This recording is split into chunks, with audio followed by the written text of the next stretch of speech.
Good morning, everyone. This week we are talking about strain theory and anomie theory. Strain theory is a continuation of our sociological determinism, but there is a slight twist to it. The focus really is on the impact of social disorganization on the individual. From one perspective, it is a macro theory. The roots of strain theory can be found with Durkheim's notion that in societies characterized by a lot of change, there is a breakdown of social values and norms. As you can recall, Durkheim illustrated this with the study of suicide, specifically the type of suicide where the person has boundaries, they're too weak, and they internalize the chaos or anomie of their society. From Durkheim, we went on to Merton, who theorized that strain is caused by a society that sets certain goals but doesn't give its members equal means of attaining those goals. Merton described how 5 types of adaptations to social disorganization or social strain. The first one is conformity. This was when the goals matched the means of achievement. The second one, innovation.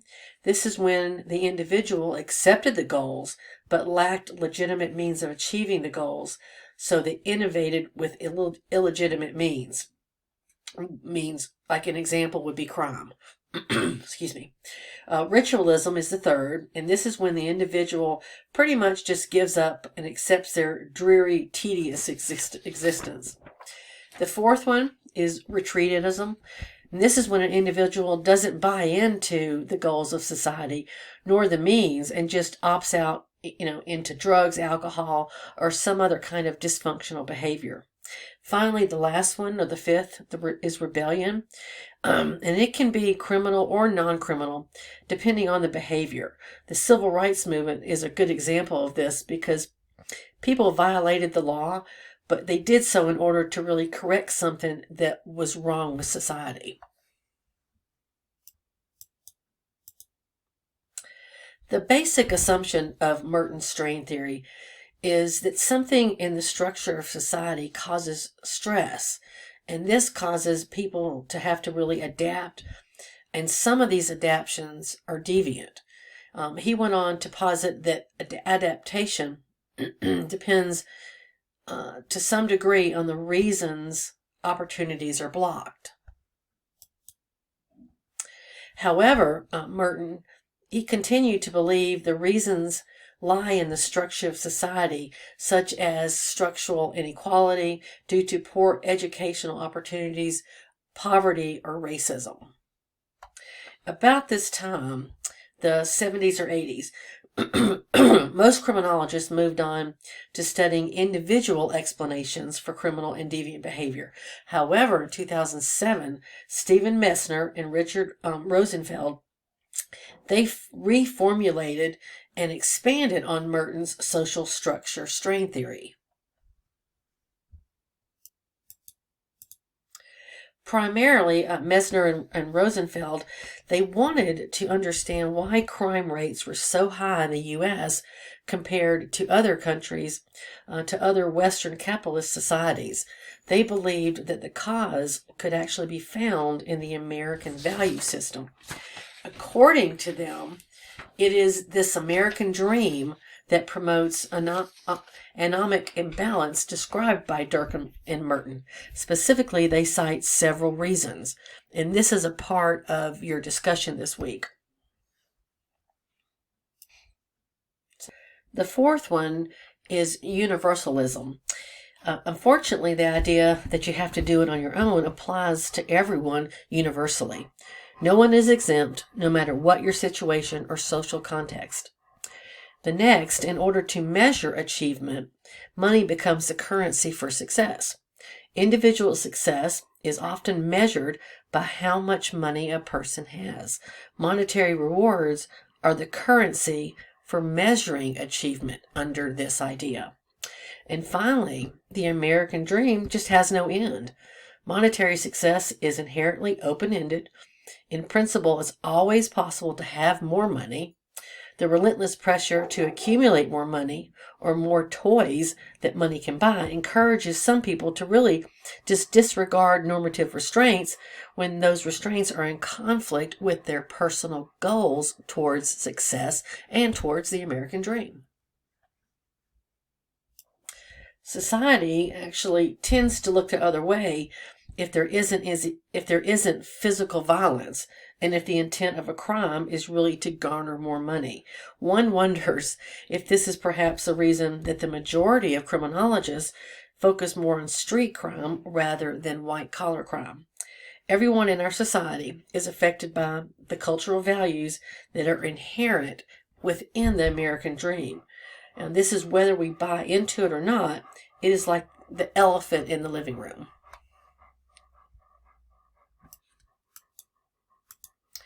The second part of Mesner and Rosenfield's theory has to do with the normal functions of social institutions. Social institutions regulate human conduct to meet the basic needs of society.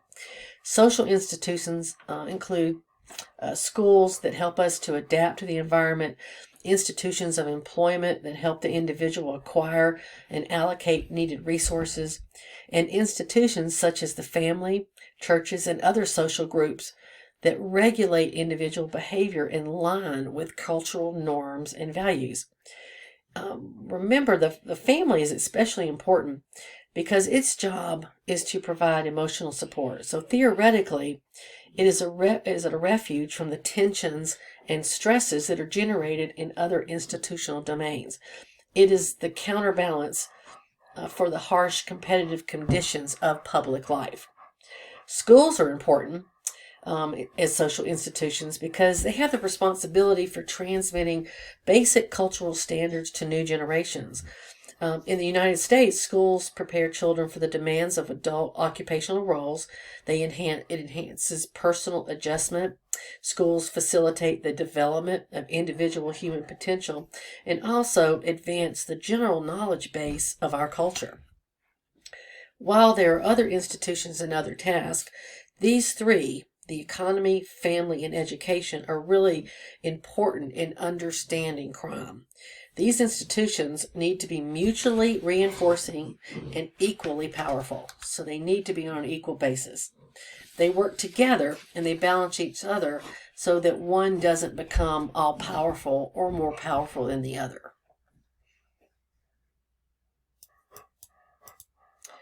According to Mesner and Rosenfield, the problem is there has been a devaluation of non-economic institutional functions and roles and an accommodation to economic requirements by other institutions. The result is economic norms have now penetrated other institutional domains. In the case of education, it's regarded as a means to occupational attainment which will lead to economic rewards. The acquisition of knowledge and learning for its own sake is not highly valued. Educational institutions are often more concerned with the financial bottom line than with true educational goals. Family values have also become political rhetoric rather than a real appreciation for tasks such as parenting, nurturing, and providing emotional support, which all can lead to more fulfilling social relationships. Cullen and Agnew, they pointed out that the most telling evidence of the relative devaluation of family functions is the inferior status in our society of those persons that most extensively involved in these activities, women. Women have been working to raise awareness of women's rights to vote and hold office since the late 1800s. The second way the economy has attained dominance in the institutional balance of powers is in accommodations that emerge in those situations in which institutional claims are in competition. An example of all that I just stated, our family routines are often dominated by family schedules, rewards and penalties of the labor market. Employers have resisted proposals for maternity leaves, flexible and on-the-job childcare. Family life is primarily influenced by the economy through the necessity for paid employment in order to help support the family. This is especially true in the urban underclass, where rates of joblessness are chronically high. So too are the rates of separation, divorce, single-parent households, and births to unmarried women. Educational institutions are also more likely to accommodate to the demands of the economy. Most recently is the spate of an online degree programs that allow people to continue to work while getting an education that can allow these individuals to advance in their jobs or even retool when jobs are phased out. Educational institutions accommodate the economy because they are dependent on the economy for financial resources. It's important for school officials to convince business leaders that education is suitable, responsive to business needs. The final way that economic institutions have gained dominance is through the penetration of economic norms into other domains. It's the bottom line mentality that measures education on test-taking ability and accountability of the teachers. Family life tends to be measured against the all-important breadwinner role. Husbands and wives are partners who really manage the household division of labor. The imbalance of power has contributed to crime in two different ways, one direct and the other indirect. The direct contribution is when the American dream disallows social norms to provide a strong regulatory influence on individual members. So norms and values don't keep people from committing crime. Indirectly, the imbalance of powers has diminished the external social controls other institutions have on society as a whole. Social institutions, for instance, like schools, the family, and churches, they have been weakened to the point of being ineffective. Weak families and poor schools are handicapped in their efforts to promote allegiance to social and legal rules. Mesner and Rosenfield argue that significant reductions in crime will not result from reforms limited to the criminal justice system. Reducing crimes will require fundamental social transformations that entail a rethinking of a dream that is the envy of the world. Business and industry need to initiate programs that support family, education, and political responsibility. The social structure sets the stage now for the general strain theory. Robert Agnew, he proposed the general strain theory before Mesner and Rosenfield, but I really think that the two go together rather well because one focuses on the macro stressors and the other explains the micro stressors. So having both occurring at the same time, I believe that can really account for much of what we are seeing today.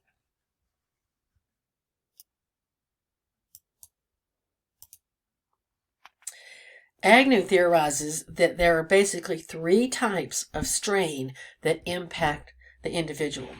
First is the failure to achieve one's goals. These can be financial, although they are not only financial. They can be failure to do well in an exam, failure to get a certain job, failure to get a promotion, or have a relationship with a particular person. The second one is the removal of something positive, such as losing a job or breaking up with your significant other. The third is having something negative that comes into your life. For example, this could be simple as bad weather, as serious as a life-threatening illness. So it's something that intervenes within your life.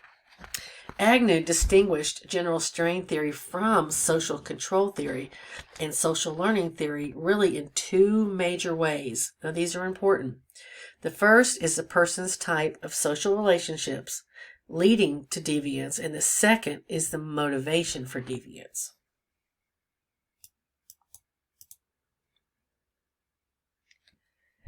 Strain theory posits that a relationship that doesn't meet your needs or is negative leads to strain and frustration. And in some people, it actually leads to deviant behavior. Like the spouse who takes up drinking to deal with a bad relationship. And social control theory says that if you don't have a relationship with conventional society and social activities, you are more at risk for deviance. The next way the three theories differ is in the motivation for delinquency. So strain theory says that strain leads to negative affective states like anger. Now this can result in negative relationships, which result in creating pressure for corrective action that may be antisocial. Now social control theory says denies any motivation for deviance, but rather it is the absence of corrective socialization by others and by pro-social experiences. And finally, social learning theory says that the motivation can be internal or external. One's favorable or unfavorable definitions of deviance can lead to antisocial behavior, as well as the company that someone keeps. If a youth gets rewards for deviance, they are more likely to behave accordingly. And we've discussed this in social learning theory.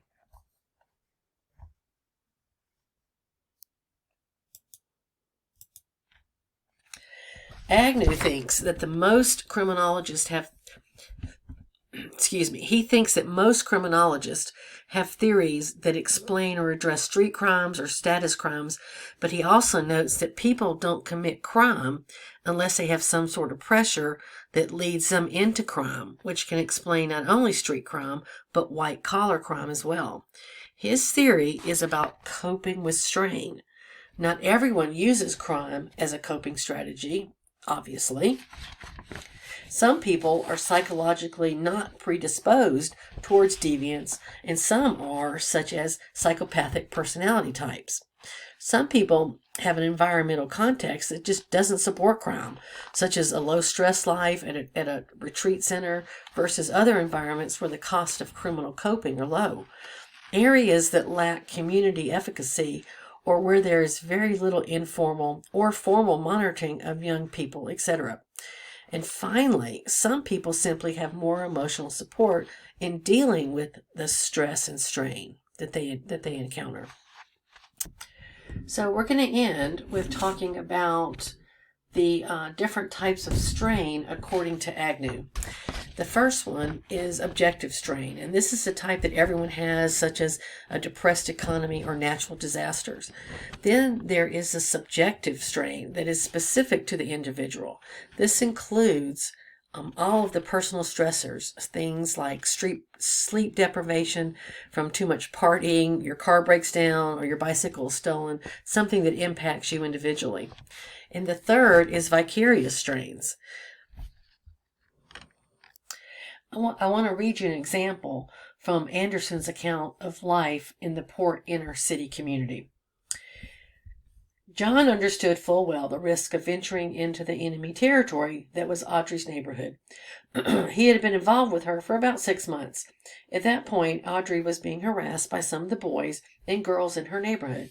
For several days, they had been bothering her, sitting and standing outside her house, teasing her and calling her names. This had been happening repeatedly over the past months, at times for no apparent reason. Upset, she would call John and complain, and he would feel, as a man, compelled to respond. John ends up fighting with the young men in Audrey's neighborhood on several occasions, and on one occasion is arrested for carrying a gun. Not all vicarious strains are likely to cause crime. For example, a relative might be dealing with cancer, or a fellow gang member might be shot. And finally, the last type of strain is what's called anticipated strains. This is basically what you're feeling before your final exams. Well, that is the end for this week. And if you have any questions, just let me know.